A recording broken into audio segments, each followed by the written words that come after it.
신상의 시대입니다. 여기 신상은 요즘 아이들이 말하는 새로운 물건이 아니라 우상, 새겨서 만든 그러한 보이는 어떤 대상을 가리켜서 신상이라고 합니다.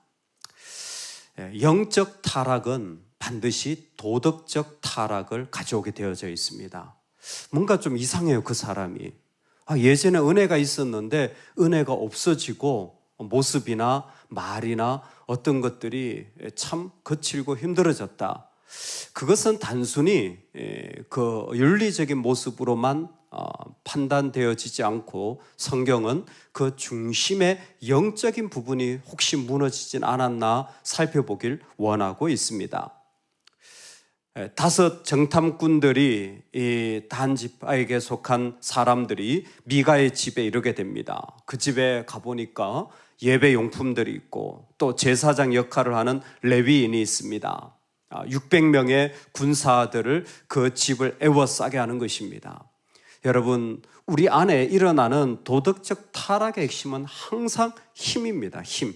그래서 26절에도 보면 미가가 포기하는 게 그들이 더 강한 것을 보고 포기하는 거예요. 힘만 있었으면 싸우는 겁니다. 세상의 논리나 타락의 핵심은 항상 돈과 힘이에요. 그것이 세상의 타락을 만드는 600명을 그 집에 둘러싸니까 누구도 근접하지 못하죠. 이와 같은 무력 시위의 모습 속에는 분명히 영적인 타락이 있는 겁니다. 그 젊은 레위 제사장에게 묻는 거죠. 야, 한 집안의 제사장 되는 것과 한 지파, 이스라엘 지파의 제사장 되는 것 중에 어느 것이 낫겠느냐. 생각해 보니까 역시 힘과 규모예요. 뭐 더 크게 하면 더 좋잖아요. 하나님은 보시는 거죠. 이들에게 있어서 과연 하나님으로 말미암아 일어나는 일이 도대체 무슨 일이 있는가? 20절에 그 제사장이 마음에 기뻐하여 에봇과 드라빔과 새긴 우상을 받아 가지고 그 백성 가운데로 들어가니라. 레위 제사장도 이제는 한 집안의 미가의 집안이 아니라 기꺼이 그 집을 떠나 배신하고 도둑질하고 이 정탐꾼들을 훔쳐가고 우상 숭배는 더 많아지고 이 모든 것들이 심해지는 것은 영적인 타락 때문입니다. 그 모습을 24절은 한마디로 내가 만든 신들을 빼앗는다라고 말해요. 내가 만든 신들, 내가 만든 신상들을 빼앗는다라는 것입니다. 여러분, 우리 안에 우리가 만든 것들이 무너지고 하나님이 만드신 것들이 세워지는 은혜가 있기를 주의 이름으로 축원합니다. 아멘. 지금 이스라엘은 자신의 신들을 자신이 만들고 그리고 그것을 섬기며 사는 모습으로 내가 만든 신들을 빼앗는다라고 말합니다. 이건 아주 구체적인 표현이에요. 사람은 타락하면 자기가 만든 것들을 지키고 살려고 하는 이 본능적인 죄의 모습이 있습니다. 그래서 모세가 이스라엘 백성에게 경고합니다. 모세가 그들에게 경고한 이유는 영적인 리더 모세가 죽고 나면 우려되는 일이 하나 있었어요. 그게 뭐냐면 타락이었습니다. 타락은 2가지 모습이에요. 하나는 하나님이 명령하신 길을 떠난다라는 거예요. 아주 구체적이죠. 즉 이스라엘에게 부르시고 이스라엘에게 말씀하셨는데 그걸 떠나면 타락인 거예요. 여러분, 우리가 하나님 앞에 타락되어진다라는 것을 이 세상적인 것으로 표현하는데 먼저 영적인 것이 무엇이냐면 하나님의 부르심의 길을 떠나면 그게 타락이에요. 하나님은 하나님의 백성을 부르시고 그들에게 명령하시는데 이상하게 하나님보다 다른 것들이 그들 마음에 채워지고 가지게 되어지면 하나님 명령이 들려지지 않게 되어지는 것입니다. 타락의 2번째는 명령한 길을 떠날 뿐만이 아니라 너희 손으로 하는 일로 하나님을 노하게 한다. 너희 손으로 하는 일이 뭐냐면 우상을 만드는 것입니다.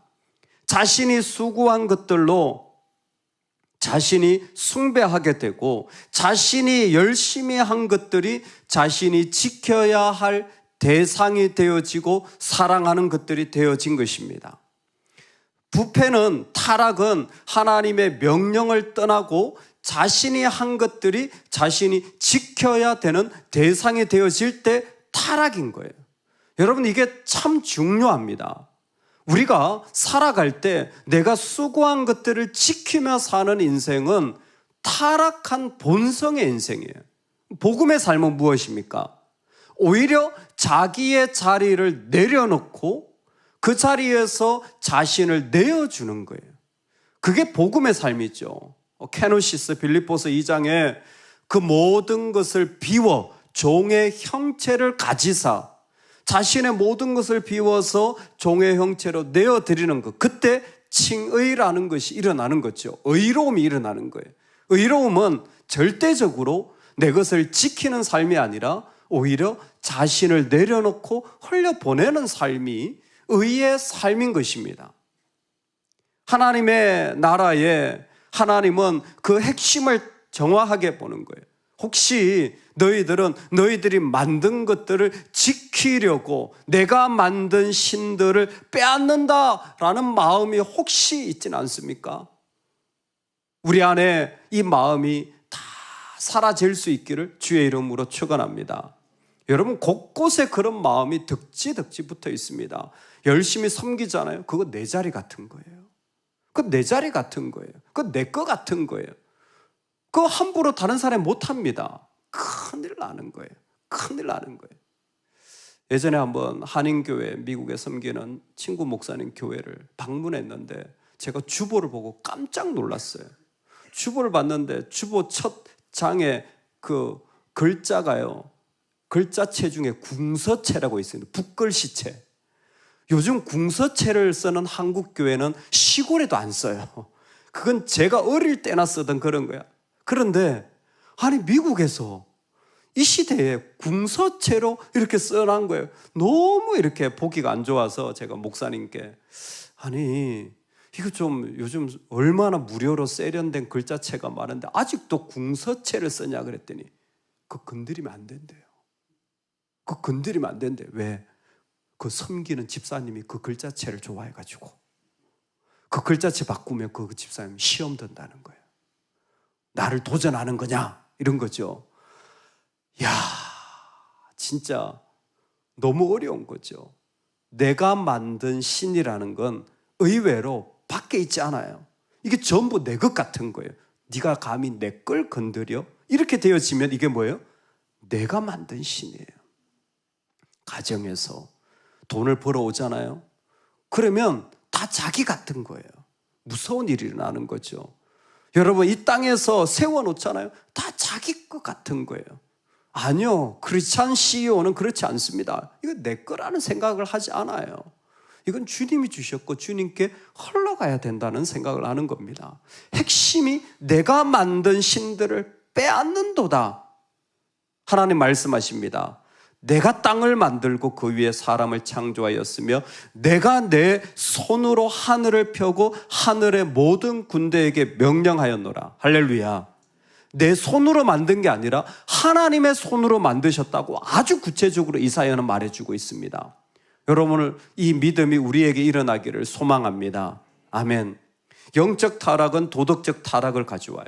도덕적 타락 안에 분명하게는 하나님의 명령들이 무시되어지고 그 안에는 자기가 만든 것들을 섬겨서 내가 만든 신들을 빼앗는다라는 말이 그 안에 막 울려 퍼지는 거죠. 내가 한 건데, 내가 세운 건데 이걸 건드려? 이런 마음들이 막 일어난다면 이미 타락이 깊어진 겁니다. 이 타락의 신상의 시대가 어디까지 갔는지가 오늘 말씀 가운데 이렇게 표현되어져요. 이 레위 제사장이 누구인지, 그 레위인이면서도 청년이었던 나이도 어린 사람이 제사장이 되었던 사람이 누구인지가 밝혀지는데, 단 자손이 자기들을 위하여 그 새긴 신상을 세웠고 모세의 손자여 게르솜의 아들인 요나단과 그의 자손은 단 지파의 제사장이 되어 그 땅 백성에 사로잡히는 날까지 이르렀더라. 아멘. 그 레위 청년이 누군지 이제 나와요. 누구냐면 모세의 손자여 게르솜의 아들인 요나단과 그의 자손이라. 이 사람이 단 지파의 제사장이 되어졌어요.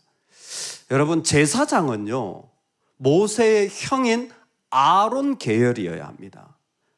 근데 아론에게 나답과 아비후가 있었는데 얘들이 죽게 되잖아요. 그래서 그 다음 자녀가 그 뒤를 이어받게 되어지죠. 엘르아살과 이다말입니다. 근데 지금 이 사람이 누구로 소개되냐면 이 아론의 후손이 아니라 모세의 후손이에요. 모세의 후손은 레위 지파로 제사장이 될 수가 없습니다. 근데 모세의 후손이 지금 제사장이 되고 신상을 만들고 단 지파를 섬기는 우상 숭배자가 되었다는 거예요. 핵심은 뭐냐면 이 타락이 어디까지 깊어졌냐면 모세 지방까지 깊어졌다는 거예요.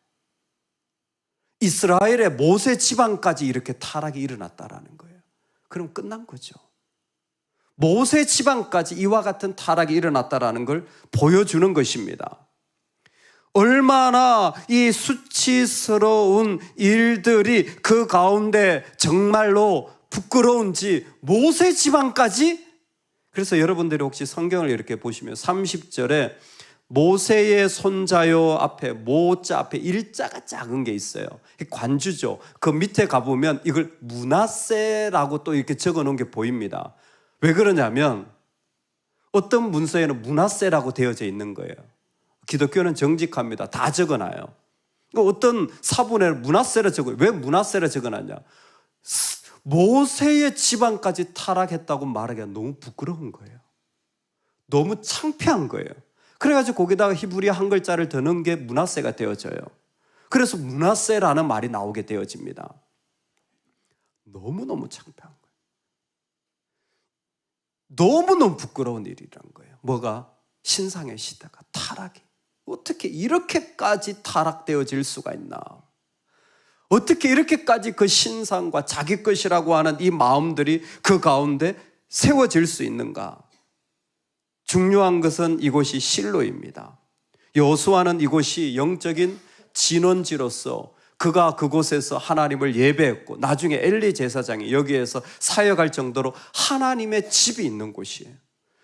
하나님을 거룩하게 섬겼던 그곳이 오히려 하나님을 무너뜨리는 일들, 사람이 하나님께 충성하지 않을 때에 이 땅의 교만과 각자 옳은 대로 생각하는 일들은 그 모든 나라를 무너뜨리고 있는 것입니다. 미가가 그 자기의 집안의 우상도 가져가고 제사장도 가져가고 예배용품도 다 가져갈 때 이 모든 말씀의 결론 같은 한마디를 남깁니다. 내게 남은 것이 무엇이냐? 열심히 테라빔도 우상도 신상도 제사장 계열도 아닌 청년을 데려다가 자기 집안에 계열로 세웠어요. 근데 미가가 말하네. 내게 남은 것이 무엇이냐? 신상의 시대에 특징이 있어요. 타락한 사람들이 힘을 가지고 타락을 합니다. 하나님 명령 따위는 중요치 않아요. 거기에는 자기 소견에 옳은 대로 행하여서 감히 내가 만든 신들을 건드려? 라는 마음뿐이에요. 근데 결론에 가보면 딱 나와요. 남은 게 아무것도 없어요. 여러분 끝에 가보면 알아요. 남은 게 아무것도 없어요. 아무리 옳다고 말하더라도요. 미가의 집안같이 내게 남은 것이 무엇이냐? 남은 것이 아무것도 없어져요. 그렇게 열심히 자기 신상을 섬겼는데 아무것도 남겨진 것이 없어지는 거예요. 아무리 쌓아놓으면 뭐합니까? 내게 남은 것이 무엇이냐? 아무것도 남겨진 것이 없습니다. 하나님의 가치를 소홀히 여기고 신상의 삶으로 갔을 때 그 모든 신들과 신들을 조종할 제사장을 잃고 다 없어지고 나면 아무것도 남은 게 없어집니다. 다 사라질거든요. 시편 기자는 말합니다. 주께서 생명의 길을 내게 보이시리니 주의 앞에는 충만한 기쁨이 있고 주의 오른쪽에는 영원한 즐거움이 있나이다. 여러분 우리에게 하나님의 생명이 남겨진 인생이 되기를 주의 이름으로 축원합니다. 우리도 신상의 시대를 살아가요. 어떻게 보면 우리도 여기에 속해 있는지도 모릅니다. 영적 타락이 도덕적 타락으로 이어져서 이미 그 중심이 하나님의 그 명령과 부르심과는 전혀 상관없는 길들로 들어서며 우리도 때로는 우리의 욕심이 우리가 만들어 놓은 것들을 지키기 위하여 아둥바둥할지 모릅니다. 어떻게 보면 우리도 그 자리에서 내가 만든 신들을 왜 빼앗아 가느냐라는 일들이 일어날지도 모릅니다. 우리도 모세의 지방까지 타락되어지는 일들을 보게 되어질지도 모릅니다. 그때에 생명의 길을 걸어가시기를 주의 이름으로 축원합니다. 주께서 그 가운데 생명의 길을 반드시 세워놓으신 거예요. 주님께서는 그 가운데 생명의 길을 그 가운데 세워놓으셨는데 생명의 길이 어디 있습니까? 말할 수 없는 기쁨의 자리가 생명의 길이에요. 내 안에 만족은 없고 내 안에 그것으로 소유할 수는 없지만 그때 하나님 앞에 내 영혼은 말할 수 없는 충만한 기쁨의 자리. 내 생각대로 되어지지 않아도 괜찮습니다. 할렐루야. 그러나 그 안에 충만한 기쁨이 있고 영원한 즐거움으로 우리를 부르시는 생명의 길이 저와 여러분에게는 여전히 우리 가운데 있어요. 그 생명의 길이 우리 삶의 길이 되어져서 주님 앞에 걸어가지고 또 걸어가지고 또 걸어가지는 삶. 이번 주일에 성서대 총장님이 갑자기 소식도 없이 오셔가지고 예배를 드리셨는데 그냥 정말 스피릿교회에서 예배를 드리고 싶으셨대요.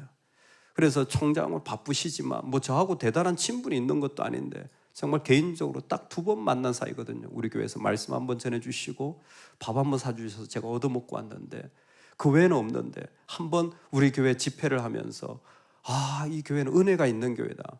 우리 교회만 집회를 하신 게 아니에요. 전국에 수많은 교회들을 집회를 하고 계십니다. 근데 그렇게 하시고 주일에 오셔서 하시는 말씀이 그거예요. 하나님의 임재를 몇 번이나 느꼈다.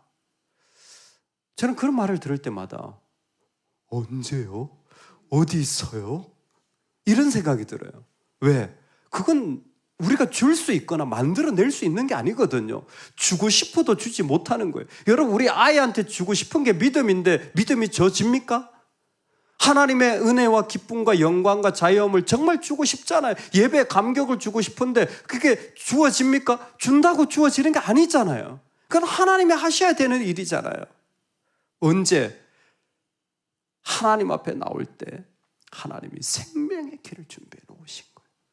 생명의 길을 하나님 준비해 놓으신 거예요. 신상의 이런 시대에, 아픔의 그런 시대, 무너짐의 시대에 하나님은 여전히 우리에게 생명의 길을 오늘도 예비해 놓으신 줄로 믿습니다. 오늘 그 길이 우리 모두의 삶이 되기를 주의 이름으로 축원합니다. 아멘, 아멘.